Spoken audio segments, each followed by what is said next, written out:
Welcome to Interfaith Ministries Worldwide and our viewing audience and all the wonderful mail that we've been receiving and comments. I say to you that you did not tune in by chance, that we have a divine appointment.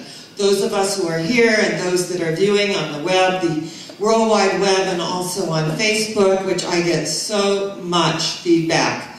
So I just bless you for tuning in, and I bless each and every one of you for being here this morning, that you heard the call and you answered. And of course our theme is Ask and You Will Succeed by Ken Foster, the wonderful author, and he is the coach of Premier Coaching, and a wonderful energy that will be here on January 31st for a workshop, Creating Your Best Year Ever. How many of us want to do that? Creating our best year ever.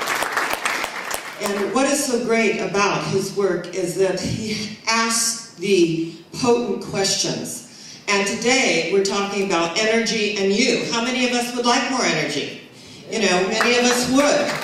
And as we acknowledge that life is energy. I mean, Einstein said that he wanted to, what would it be like to ride the beam of light? And he came up with E = mc squared. That energy is neither destroyed nor created, it merely changes form. And our whole way of life in the science of mind is about mind over matter, and acknowledging that it is a spirit, mind, and body relationship. And that with the mind of man and woman, can conceive and believe, the mind of man and woman, I got the woman in there, I want you to know that, can believe, right? So as we come together, it's done unto us as we believe, as Jesus the Christ said, within our hearts. Lord Buddha said, man, woman is the result of all that they have thought. So this is not something new. This is ancient truth, ancient teaching. And we do absolutely acknowledge our master teacher. And Ernest Holmes said, anyone who completely and totally embodied Christ consciousness would have to become the Savior. And anyone who has ever spoken their word for us at that moment is a Savior. We're all that to each other. Every single one of us. And that's what I love about our way of life, is that you give a person bread, you feed them for a day. You teach them how to plant, you feed them for a lifetime. These are the universal principles of life that we take with us when we leave here, that we study, that we acknowledge that there is a positive way of life, and where do I want to put my time, my energy, and my resources? What gives me energy? What pulls energy from me? And we've all come in contact with, I call them energy thieves. Some people call them energy vampires, and you just want to get out of the, energy. You're kind of looking at your clock, just get out of this energy. When will this ever end? Your mind is going in 1,000 different ways. Those are the energy thieves that don't give something back, that it's the Ain't It Awful Club, and all the things that are going on in the economy, in the world. And yes, we speak our word for what is going on in Haiti at this moment, because we are intimately connected with every man, woman, and child on the planet. We send, thank you, we send our resources out. We send our prayers, we send our love out. And we know that this makes a difference. And that all the doctors beyond borders and everyone that has gone to the aid of not someone outside of ourselves, this is part of our human family, because we are intimately connected. And when we get that, then we come out of ourselves and we begin to give to a purpose larger than ourselves. And it's not just about ourselves anymore. And so I have learned, when energy thieves come into my energy field, I just say, let's just have a moment of spiritual prayer. Let's just go within for a moment. Now, it's interesting how that shifts the energy, or else they run the other way. They just totally run the other way, right? Because they love to hear their story and love to talk about it, and don't really want to, do anything about it, but talk about it. And what is happening here, the message to the universe is that things are never going to change. I want to change. I want to get better is the theme, but I don't want to change. We know that one. And so finally, we understand that if my life is going to expand in miraculous ways, that I got to do something about the way I'm thinking. And one of the things that Ken Foster talked about in his wonderful book is what absolutely creates energy for us. Isn't it doing what we love and loving what we do, and those people in our lives that love us and support us and give energy? We love that, don't we? We love being in their energy. And so it's not that, you know, we exclude anyone, but we draw the larger circle. And not judge anyone either, because any judgment we make is self-judgment. Any criticism we level is self-criticism.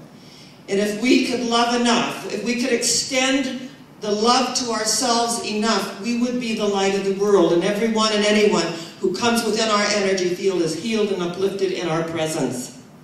Now, there was an interesting conversation going around on Facebook, and it was a question asked by Sharron Stroud.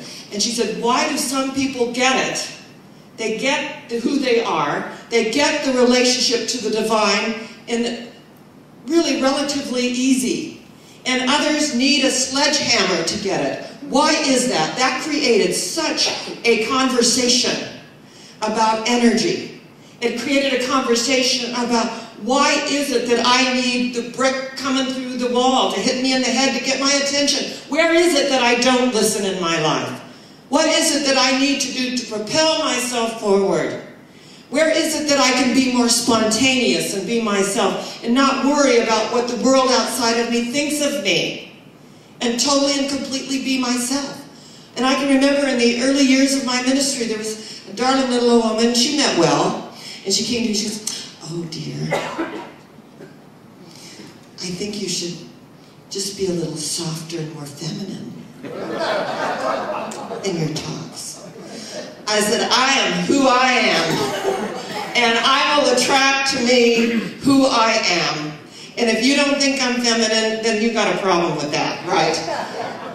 So it's really interesting. People put their projections, and she meant well. You know, she really meant well. And she actually named another minister who was, you know, very low-key and very sweet, and that maybe I could, you know, use as a role model. And I said, you know, I don't know how to do that. I only know how to be myself.